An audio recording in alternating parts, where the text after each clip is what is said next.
Welcome to our channel पर नए हैं तो चैनल को ज़रूर सब्सक्राइब कीजिएगा। बीपीएससी शिक्षा भर्ती के लिए जो टेस्ट चल रहा है उसी का ये सेट नंबर 5 है, जिसमें आपको 52 नंबर क्वेश्चन से संविधान से संबंधित जितने भी क्वेश्चन होंगे वो सारे क्वेश्चन कराए जा रहे हैं। इसका 52 से लेकर 100 तक कराया जाएगा और कल का जो वीडियो आएगा वो 101 से लेकर 150 क्वेश्चन तक ये सारे संविधान से होंगे, क्योंकि बीपीएससी में लगभग आपको 10 क्वेश्चन जो है वो संविधान से पूछता है, चाहे 69 बीपीएससी होने वाला हो या आपको बीपीएससी के थ्रू जो टीचर बहाली होने वाला हो, उन दोनों के लिए ही ये टेस्ट बहुत इंपॉर्टेंट है, ज़रूर बनाएं। और बीपीएससी टीचर के लिए तो अब एकदम ज़रूरी हो गया है कि उनका सिलेबस भी आउट कर दिया गया है, ठीक है। इसलिए अब अपनी तैयारी में जोर शोर से लग जाएं। चलिए अब हम लोग देखते हैं क्वेश्चन, और जो भी लोग चैनल पर नए हैं चैनल ज़रूर सब्सक्राइब कीजिएगा। देखिए क्या कह रहा है, बोल रहा है कि केंद्रीय सतर्कता आयोग किसकी संस्तुति पर गठित किया जाता है। जो स्वतंत्रता आयोग है वो किसकी संस्तुति पर यहाँ पे पूछ रहा है, तो याद रखिएगा समिति का बात करें, यानी किस समिति की संस्तुति पर इसको गठित किया जाता है। तो याद रखिएगा ये जो है ना केंद्रीय सतर्कता आयोग किस लिए होता है, ये भ्रष्टाचार को रोकने के लिए केंद्र सरकार द्वारा बनाई जाती है। और ये जो है वो संथानम समिति, कौन समिति, तो संथानम समिति के सिफारिश पर केंद्र सरकार द्वारा 1964 से संबंधित प्रस्ताव पारित किया गया था और इसकी स्थापना हुआ था कब, 1964 में। तो इसका राइट आंसर जो होगा वो ऑप्शन डी होगा।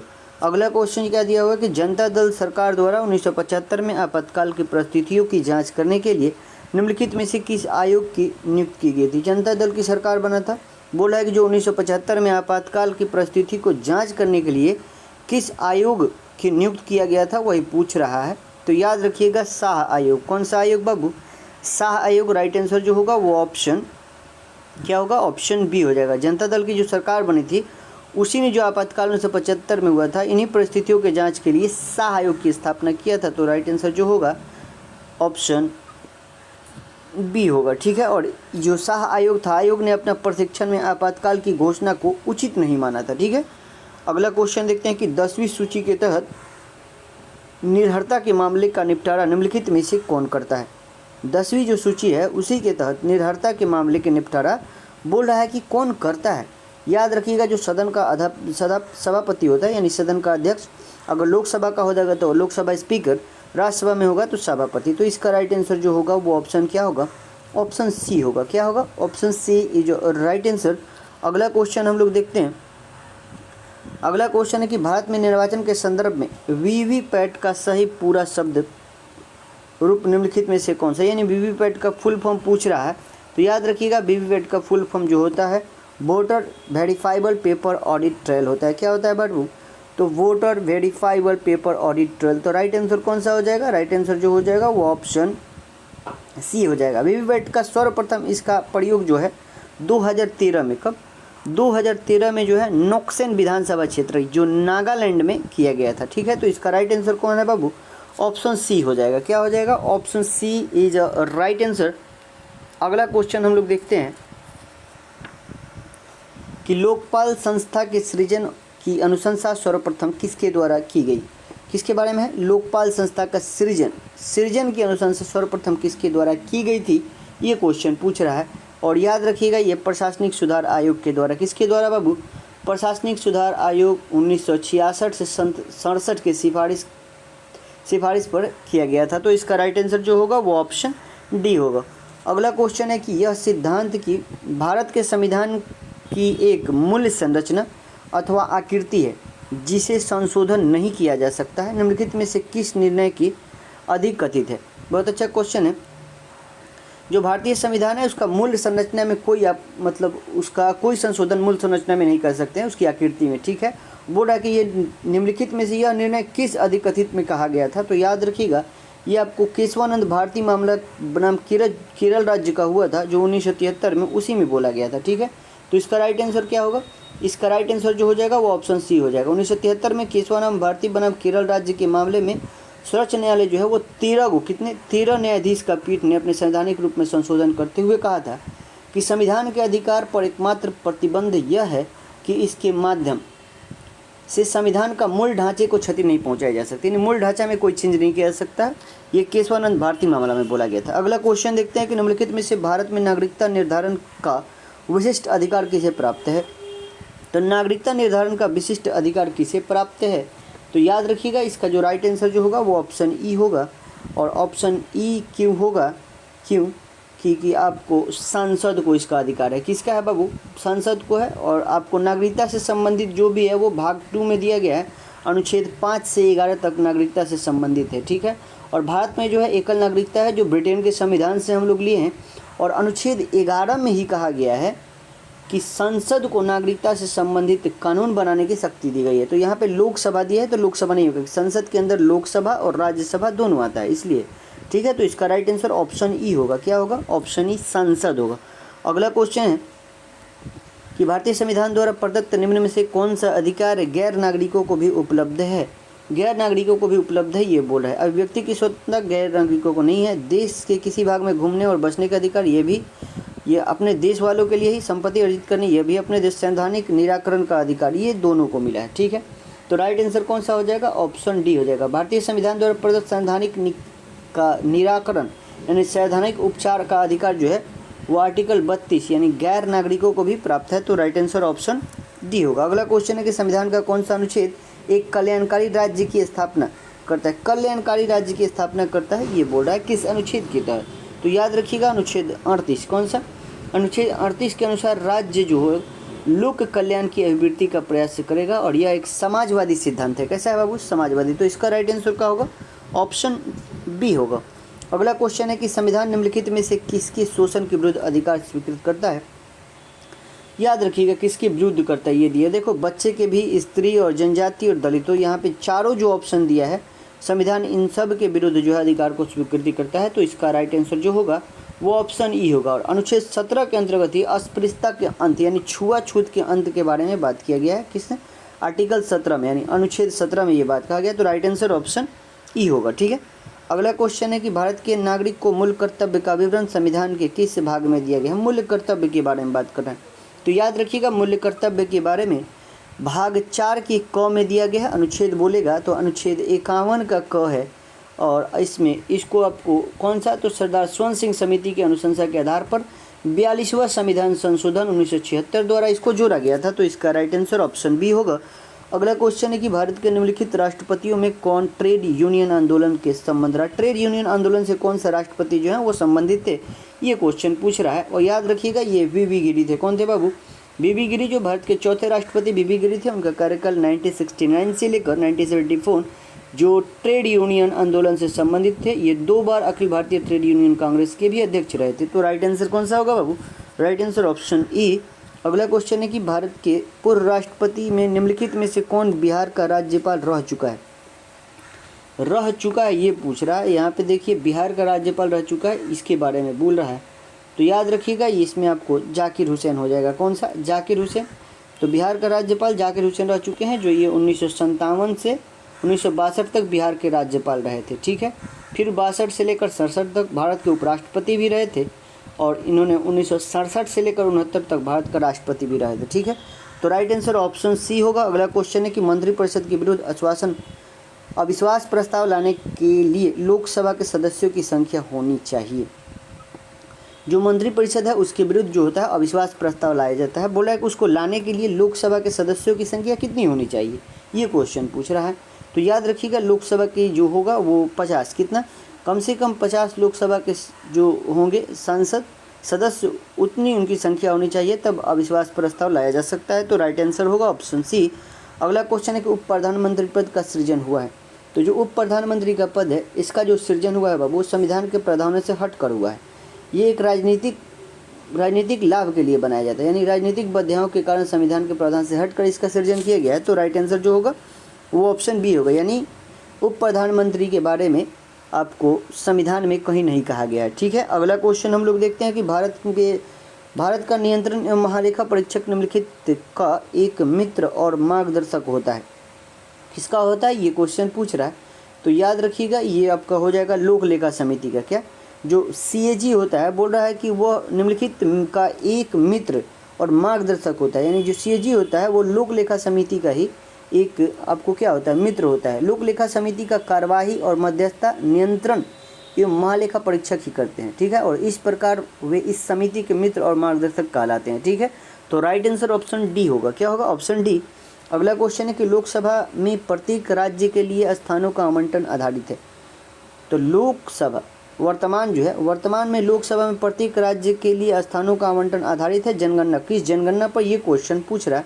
तो याद रखिएगा, अभी जो हमारे लोकसभा सदस्य हैं वो हमारे 1971 की जनगणना पे आधारित है। तो इसका राइट आंसर ऑप्शन सी होगा।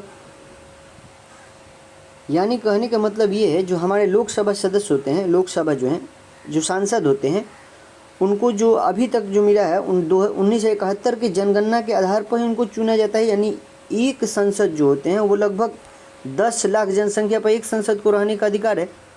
लेकिन अभी जो है वो 1971 की जनगणना के आधार पर ही संसद को चुना जाता है। ठीक है, और यह व्यवस्था जो है संविधान के अनुच्छेद 81 और 82 के अनुसार लोकसभा में सीटों के राज्य सीट जो है उस राज्यों के मध्य जो बांटा गया है वो 1971 की जनगणना पर है। और यह व्यवस्था 2000 ईस्वी तक के लिए लाया गया था, लेकिन एक संशोधन किया गया। 84वां संविधान संशोधन 2001 द्वारा पारित करके बोला गया कि 2026 तक इसमें कोई बदलाव नहीं होगा।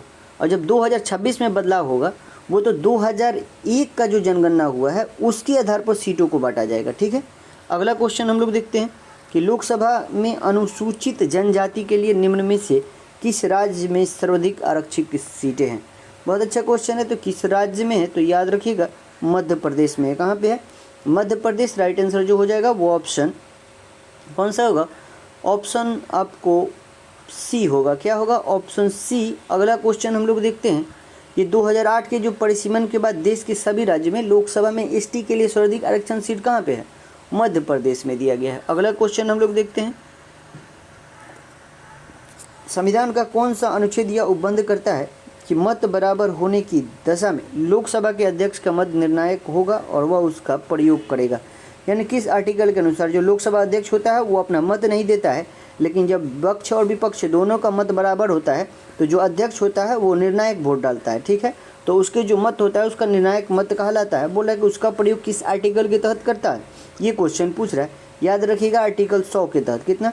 आर्टिकल यानी अनुच्छेद 100 के अनुसार लोकसभा में यदि किसी विषय पर पक्ष और विपक्ष का मत गिनती बराबर होता है तो उस दिशा में लोकसभा का जो अध्यक्ष होगा वो अपना मत डाल देगा और उसका मत जो होगा वो निर्णायक मत कहलाता है।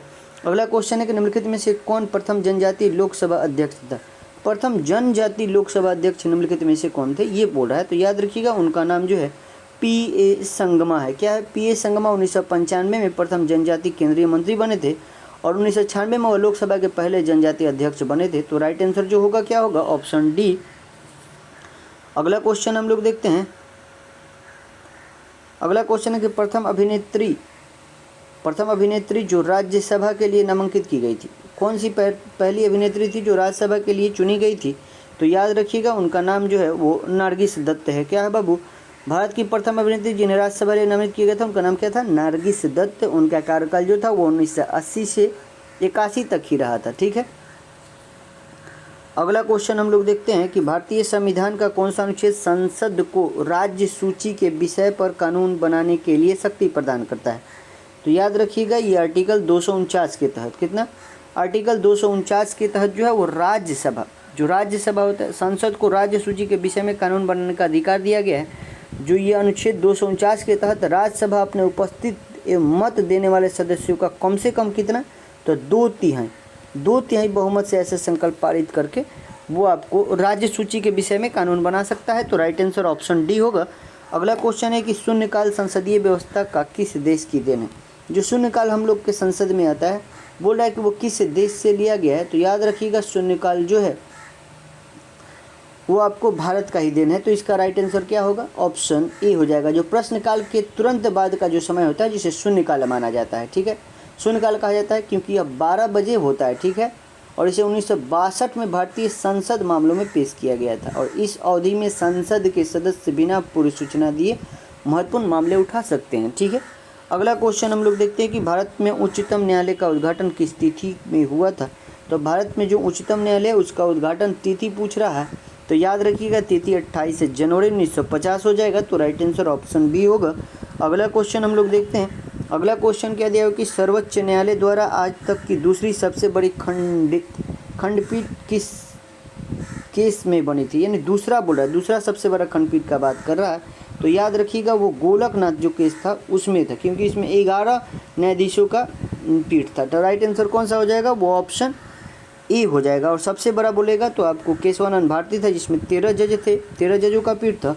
अगला क्वेश्चन है कि निम्नलिखित में से किस वाद में सर्वोच्च न्यायालय ने यह धारणा व्यक्त की कि मूल अधिकार व्यक्ति को जैसा उसे सबसे अच्छा लगे उस तरह से अपनी ज़िंदगी की रूपरेखा तैयार करने के लिए सक्षम बनाता है।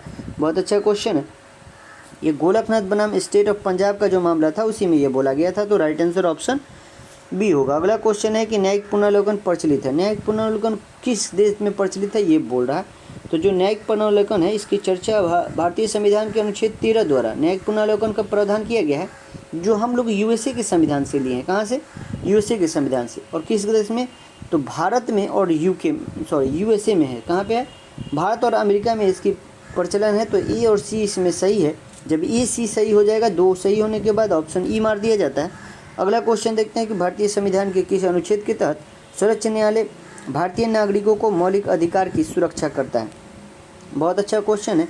बोल रहा है कि भारत का कौन सा अनुच्छेद है, यानी संविधान के कौन सा अनुच्छेद के तहत जो सर्वोच्च न्यायालय है उसमें भारतीय नागरिकों के मौलिक अधिकार की सुरक्षा करता है। तो याद रखिएगा आर्टिकल 32 के तहत, आर्टिकल 32 के तहत आपको जो सुप्रीम कोर्ट है, आपको मौलिक अधिकार का, अगर आपका मौलिक अधिकार का हनन होता है तो सीधे आप सुप्रीम कोर्ट जा सकते हैं अनुच्छेद 32 के तहत। अगला क्वेश्चन देखते हैं कि जनहित याचिका कहाँ पर प्रस्तुत की जाती है। देखो जनहित याचिका जो है वो आपको कहाँ पे प्रस्तुत की जा सकती है, तो ये दो जगह, अब सुप्रीम कोर्ट और आपको जो हाई कोर्ट होता है, ये दोनों जगह पर किया जा सकता है। जब दो ऑप्शन दिख रहा है तो क्या मार देना है बाबू, तो राइट आंसर जो होगा वो ऑप्शन ई होगा। अगला क्वेश्चन देखते हैं कि लोकहितवाद मुकदमे की संकल्पना का उद्गम देश है। लोकहितवाद मुकदमा जो है उसके जो संकल्पना का उद्गम किस देश से हुआ है, तो याद रखिएगा ये यूएसए से, अमेरिका से ही हुआ है। तो राइट आंसर कौन सा, ऑप्शन सी। अगला क्वेश्चन है किस कानून के अंतर्गत यह विहित है कि भारत में के सर्वोच्च न्यायालय की संपूर्ण कार्यवाही अंग्रेजी भाषा में होगी। तो याद रखिएगा किसमें निहित है, तो संविधान के अनुच्छेद 348 द्वारा बोला गया है कि जो भारत का सर्वोच्च न्यायालय उसका संपूर्ण जो कार्य होगा वो अंग्रेजी भाषा में ही होगा। अगला क्वेश्चन है कि राज्य सरकार का कार्यवाही अध्यक्ष संवैधानिक प्रमुख कौन है। तो जो राज्य सरकार है उसका कार्यकारी अध्यक्ष यानी संवैधानिक प्रमुख कौन होता है बाबू, तो देखो संवैधानिक जो होता है वो प्रमुख जो होता है वो राज्यपाल होता है। कौन होता है, राज्यपाल होता है, क्योंकि आर्टिकल 154 के अनुसार राज्य की कार्यपालिका शक्ति राज्यपाल में ही निहित होती है, जिसका प्रयोग वह संविधान के अनुसार स्वयं और अपने अधीनस्थ अधिकारियों द्वारा करेगा। ठीक है। अगला क्वेश्चन देखते हैं कि जम्मू कश्मीर जो पुनर्गठन अधिनियम 2019 के तहत 31 अक्टूबर 2019 से जम्मू कश्मीर और लद्दाख में उपराज्यपाल की नियुक्ति कौन करता है। जब लेफ्टिनेंट बन जाता है कोई तो वहाँ उपराज्यपाल रखा जाता है, और उपराज्यपाल की नियुक्ति भारत के राष्ट्रपति करते हैं। कौन करते हैं बाबू, भारत के राष्ट्रपति। राइट आंसर जो होगा ऑप्शन ए होगा। अगला क्वेश्चन है कि भारतीय संविधान के निम्न अनुच्छेद में से किस एक के अधीन राज्यपाल राष्ट्रपति के विचार के लिए किसी विधेयक को आरक्षित रख सकता है। तो याद रखिएगा इसका जो राइट आंसर होगा वो अनुच्छेद 200 होगा। क्या होगा, अनुच्छेद 200 के तहत जो है आपको किसी एक के अधीन यानी राज्यपाल राष्ट्रपति के विचार के लिए किसी विधेयक को आरक्षित यानी अपने पास रख सकता है, और ये अनुच्छेद 200 में बोला गया है। अगला क्वेश्चन है कि यदि किसी देश को रिपब्लिक यानी गणराज्य कहा जाता है तो इसका क्या आशय है। अगर कोई भी देश को गणराज्य कहा जाता है तो उसका जो आशय है ये पूछ रहा है। तो एक निर्वाचित राष्ट्र प्रमुख होना चाहिए, जी होना चाहिए। राजनीतिक संप्रभुत्व जनता को निहित होना चाहिए, ये भी होना चाहिए। और किसी भी विशेषाधिकार प्राप्त वर्ग को अनुपस्थिति होना, ये भी सही है। संविधान की सर्वोच्चता, चारों जो ऑप्शन दिया गया है ये एक रिपब्लिक यानी गणराज्य के बारे में हिस्सा ही दिया गया है। जब चारों ऑप्शन सही है तो राइट आंसर जो होगा वो ऑप्शन ही होगा। ठीक है। अगला क्वेश्चन है कि बिहार में अब तक कितनी बार महिला राज्यपाल हुई है, यानी अब तक कितनी बार। तो याद रखिएगा एक बार भी नहीं। कितना, एक बार भी नहीं। तो राइट आंसर जो होगा वो ऑप्शन ई होगा। क्या होगा, ऑप्शन ई हो जाएगा। अगला क्वेश्चन देखते हैं कि वर्तमान में कितने राज्यों में विधान परिषद है। विधान परिषद वर्तमान में कितना है ये क्वेश्चन पूछ रहा है। तो याद रखिएगा वर्तमान में 6 ऐसे राज्य हैं जहाँ पे विधान परिषद का अस्तित्व है।